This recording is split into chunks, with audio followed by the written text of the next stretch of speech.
درې قسمه خلک دی الله به ورته ګوري نه د رحمت په نظر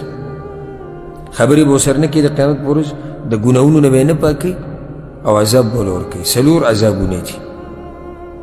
څوک دي شیخ زان بوډا زناکار والعیاذ بالله الله دې موږ ساتي یعنی زنا ده خو چې بوډۍ کوي نو بیا ګناه ډېره لویه ده یا داسې وایي شادي شدې کوي بیا ګناه ډېره زیاته لکه چې سړي واده نشتي هم ګناه ده خو چې واده یې وکوي دویم وملکون کذاب او دروغجن باچا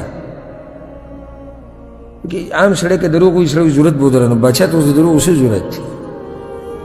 وعائل مستکبر او غریب متکبر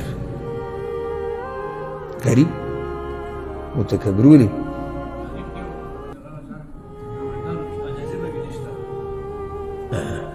نو دا متکبر مالدار ولې